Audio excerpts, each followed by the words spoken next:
Hey everybody, it's me Rodger, back with more records. I realize it's been a while, maybe going on a couple months since I did one of these vinyl update things. I showed my record show finds, I did my little book report thing, and hey, I appreciate everyone's nice comments. I'm so lame about following up on comments, but I really want to get better about that. I'm going to do some more videos about some other writers I think are important, and just because. But anyway, you're here for records, and I've got them.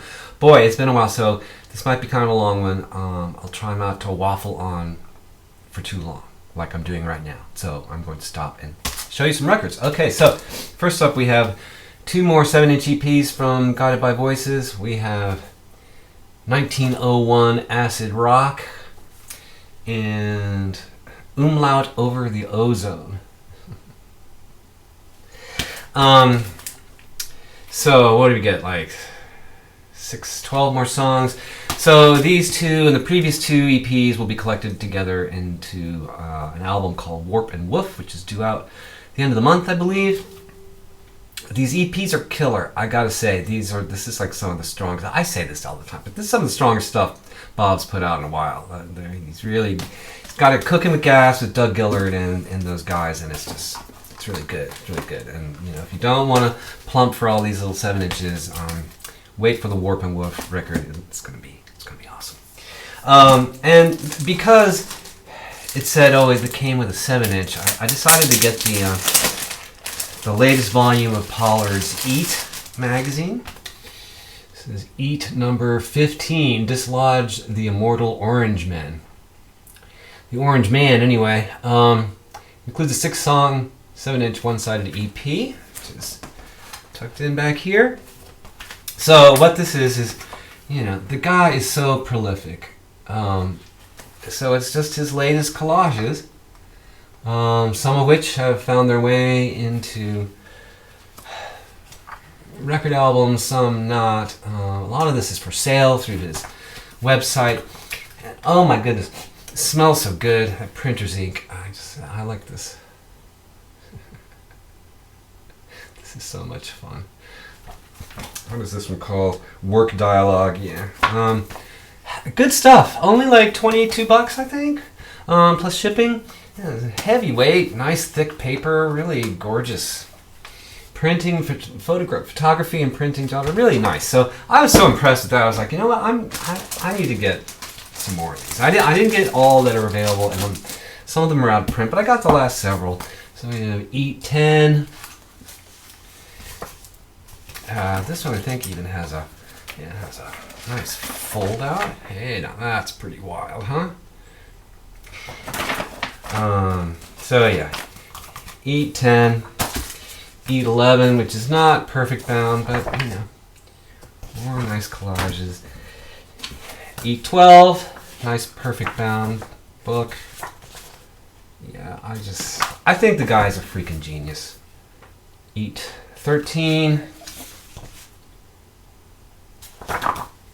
And Eat 14. Yeah. I'm seriously considering going on to the RobertPollardArt.net. I think is the name of the website. It's not. His original collages are not that expensive. I mean, the bigger and more elaborate they are, the more expensive they are. But you can get them for $300-$500. And he's not going to be able to keep this up forever. Anyway, good stuff. Good Pollard stuff right there. Pretty psyched about it. Here's to the ever-prolific Robert Pollard. And to all of you who are hanging out with me, watching me show records. Cheers. Some Blackstone Brewery, Nup Rhino. From right here in Nashville, Tennessee. Alright. Some more vinyl. Got some vinyl. Another mailbox find. This is Rob Ray. Analog Africa reissue of one of their first limited edition dance edition things that came out with a different cover. Now, I'm not sure exactly what the story is with this. It's a very famous West African scorcher of a Afro funk killer record. Now, Mr. Bongo apparently has put out a reissue of this, and maybe that's why Analog Africa figured they could reissue this, and that's fine because I was able to jump on it. It's a nice gatefold. They do a lovely job, and they also are really, really good about, you know, making sure that the artists get paid. So I feel really good about all the Analog Africa things, and this is again limited to I think 2,000 copies. Killer, kind of just straight up killer. Yeah. Another great reissue. They're really knocking it out of the park with these Sun Ra reissues. These totally legit reissues of some super rare stuff. Sun Ra Pathways to Unknown Worlds. This is on Modern Harmonic. Just came out a month or so ago. This, along with Afro Black, which they've also reissued, were the two records that Impulse put out in 1973, 74. Before pulling the plug, and they also reissued a bunch of Saturn things, and it happened so fast that those records are really rare. Now I managed to track down an original copy of Astro Black, and I'm really happy to have it. Although this new reissue is really good, and so this is a really rare one, the Pathways to Unknown Worlds, and it's really out there and really great. And it's just a great band with John Gilmore and Marshall Allen, Danny Davis, Danny Thompson, James Jackson, and the great Ronnie Boykins and Clifford Jarvis Williams section.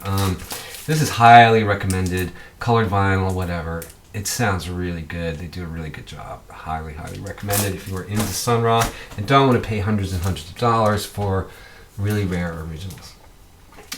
Now, speaking of originals, this is something I'd like to have an original of, but you know, I'm unlikely to run across it anytime soon. And Superior Viaduct does a really nice job with these things, so I thought, oh, before I do this, I went to Grimey's. That's where I got this. I went to Grimey's. I had a doctor's appointment downtown.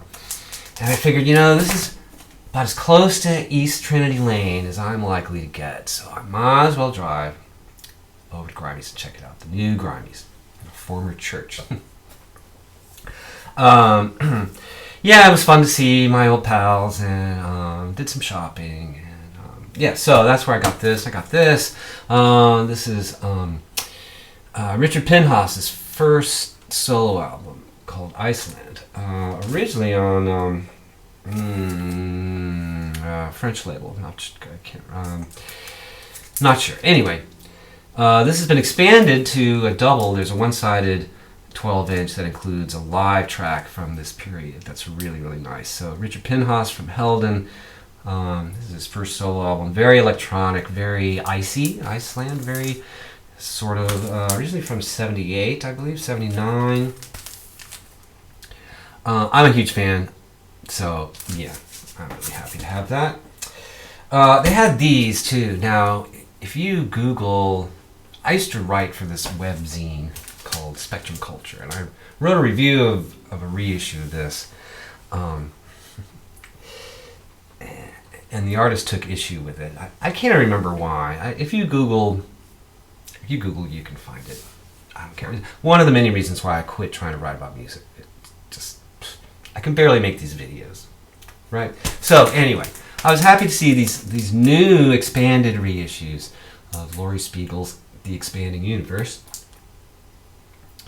3 LPs comprising all of the stuff she did at Bell Labs in the late 70s. Groundbreaking stuff, and she was a pioneer of electronic music, and one of those women like Suzanne Ciani. There's a lot of them, and actually there's a couple more I'm going to show, a bit more obscure. There's women in electronic music. So maybe you didn't get the fame and fortune of some other people, but one of her tracks that's on here is actually flying on Voyager out into the solar system on the Golden Record. So she does have that. Her music is literally traveling across the universe, the expanding universe. This is interesting stuff. So this is early, it's computer-controlled analog oscillator stuff, like it's Bell Labs, but they were like writing code to control these things. And her background was kind of self-taught, although she went to Juilliard and studied composition, but she does things like these folk studies that are really interesting. This is really good stuff. If you're into electronic music, this is crucial. Like, really important stuff. Really nicely done. Really nicely mastered and cut and pressed.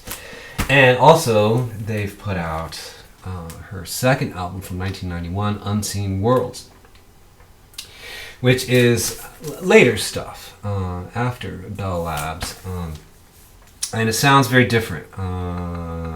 Anthony Camplone was saying that he'd been streaming and it wasn't tickling his titties. Hey Anthony, if you're watching, I can see that it's very different from the, you get this sort of pulsating sequencer kind of cosmic sort of thing happening here, and this is again like more glassy and icy and frankly digital, and again it's she was a pioneer in using the computer back when computers looked like that, and it was a real pain in the ass to do much of anything. A lot of memory was like 5 megs. Woo! So when you think about it that way, it's really remarkable what she was able to do. And I think it's beautiful music. I do. And so speaking of women in electronic music, here's another one who I hadn't heard of until last year's Record Store Day or year before. Anyway, her first 2 records were reissued, and here's her third one, Artificial Intelligence, Doris Norton. It says software including. No, the software's not included. So here again, you've got an early Mac, and so she wound up doing lots of other things besides making records, and this is not going to be to everyone's taste, but since I had the first 2, I had to get this, and I quite like this. It's got quite a chiptune kind of quality to it, because she was getting into doing video game music and stuff like that, and it's just cool. Originals are super rare. And it's a really nicely done reissue. What label did you reissue this? Mannequin? It might even be her label. I'm not sure. Good stuff. Good. Lots of electronic music here. And so here's some more women electronic music, and this is another one of these Revenge International compilations. I really like them very much. So who is this? This is Michelle Mercure. Beside Herself is the name of the comp. 2 LPs and a nice booklet. Again, so this is 80s era, late 70s, early 80s. Kind of stylistically all over the place, but very much of its time. I dig it. I do. And they do such a nice job. Actually, the pressing on this, I was going to say maybe the pressings aren't always so great with these, but I have to say maybe I got lucky, but the pressing is really nice on this. The whole package is quite lovely. It comes with a download, and yeah, I dig it. So that's it for new records. That was my trip to Grimey's. Some mailbox finds. And so then the rest of this is just stuff I've sort of dug up over the last couple of months. A lot of jazz, so if you stick around, if you like jazz, I'm going to show some jazz. I'm going to shut up and show some jazz. I'm going to show some jazz. Excuse me, I'm tired. I'm not drunk, I'm tired. Okay, here we go. Jimmy Smith, Sermon, classic Blue Note record from 1960 something, but this is 1984 repress. Direct metal mastering, which can be problematic, but it also has RBG's ears in the dead wax. I think Rudy Van Gelder did the mastering or the cutting. Anyway, sounds fine to me. Now, I said this before, I'm not a huge organ jazz fan, although there's another one coming. And I'm not a big fan of Jimmy Smith's later Verve records, which are a little showy and shallow in comparison to this stuff, which is, just because what a band here, like the Sermon, sidelong, bluesy, slow burner with Lee Morgan and Lou Donaldson, Tina Brooks, Kenny Burrell, Art Blakey. And it just seems like it would go on forever, just cooking along forever and ever and ever. Yeah, Lee Morgan, wow, what a dude. All right, and then this was such a beautiful thing. It's so minty, and the corners so sharp, and the cover so glossy. on impulse, I was like, okay, Shirley Scott on a clear day. More organ jazz, a trio with Ron Carter on bass and Jimmy Cobb on drums. Doing, on a clear day, You Can See Forever, and What'll I Do, and What the World Needs Now Is Love. And now you think, God, this is going to be cheesy as hell. And I suppose on some level it is, but it's so tasty. It's so tasty. And she's so good and has a whole different kind of, energy about her. Apparently, she's married to Stanley Turrentine, and he would normally play on her records, but this is a rare one without him.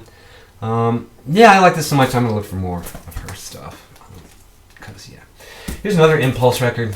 This is great. Max Roach and his chorus and orchestra, It's Time. Yeah. From 1968, I believe. Now, this is the kind of thing that, Kamasi Washington's trying to emulate in a lot of ways, and not very successfully by comparison. This works, and this is so impassioned, and I have a hard time with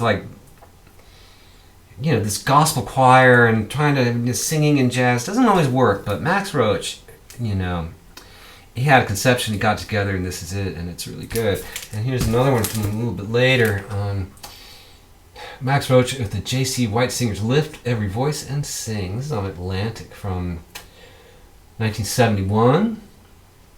This is really good, really, really good. I mean, if you like that Kamasi Washington stuff, this is where that's coming from, and it's better. Oh, that's not fair. The kid, who knows? All right, so now here's a label that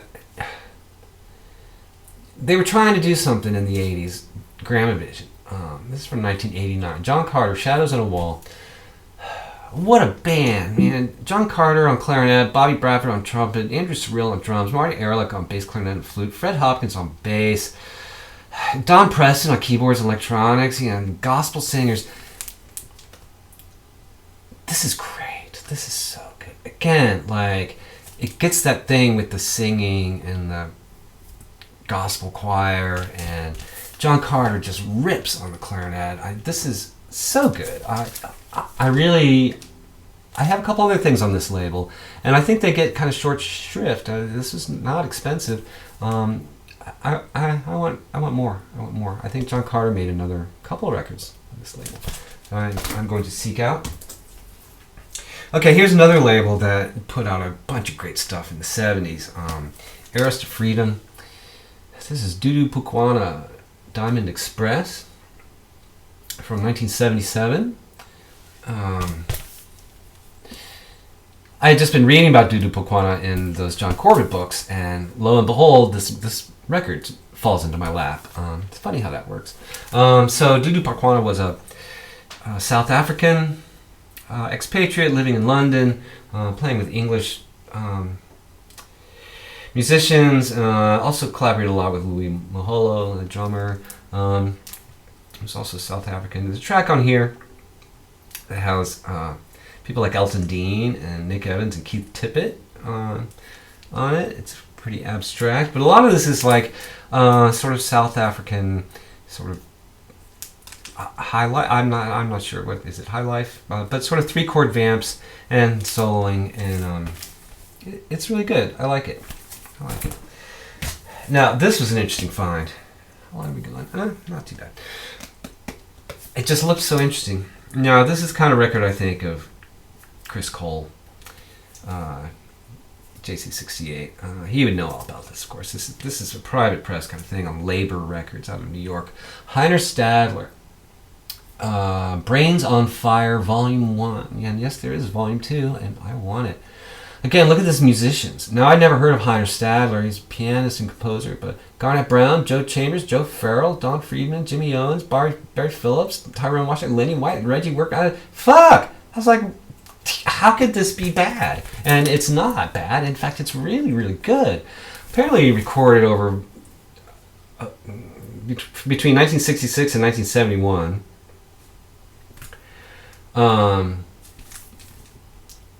this is killer. This is like really good. Reminds me of like an updated version of Mingus's Jazz Workshop, because it still kind of swings, but it can get out there, but it's like all like cohesive and great musicians, great compositions. Don't know what happened to him. Let me know in a comment. Now here's a guy that you would think I would have his records in my collection, but I don't. This is my first Gil Scott-Heron record, and it's a fairly common one. Gil Scott-Heron and Brian Jackson's Secrets. White label promo copy on Arista from 1978. Yeah, it's good. I'm gonna have to take the plunge, and I was just one of those blind spots. I remember hearing it on the radio back in the 70s. Revolution Will Not Be Televised and stuff like that. Yeah, really good, like black power soul jazz kind of thing. Yeah, need to get on that. Yeah. All right, just a few more. Still with me?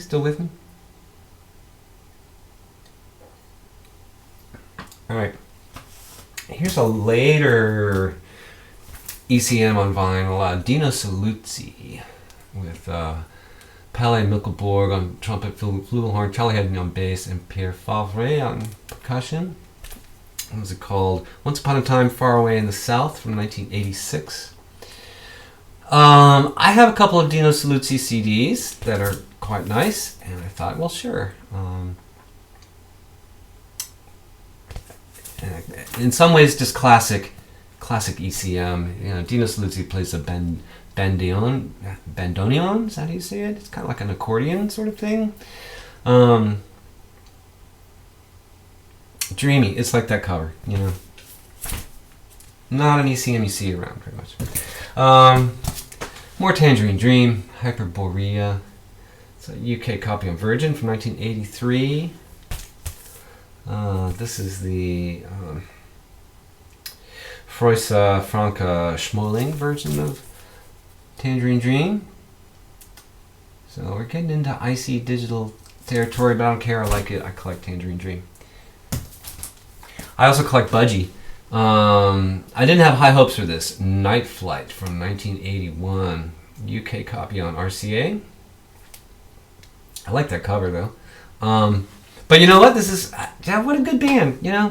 I think there might have been some lineup changes here, but it doesn't suffer from really cringy production, and it's just hard rocking. It's still the 70s as far as these guys are concerned. Yeah, cool. Really want their first two albums. Really do. Okay, finally completed my Captain Beyond collection.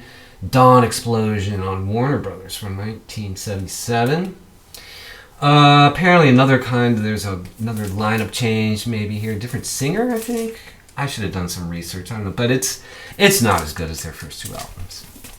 But let's just be honest. It's not as good. But I had to have it. It had to sit there with the rest of the family. I didn't want to separate it from I needed to oh, fuck it. All right, a couple more. Keith LeBlanc, Stranger Than Fiction. And this was so cheap, I thought, oh, why not? This will take me back. This is on Enigma from 1986, I believe. Keith LeBlanc, drummer from the whole Agent Sherwood, Tackhead, sort of British funk mafia.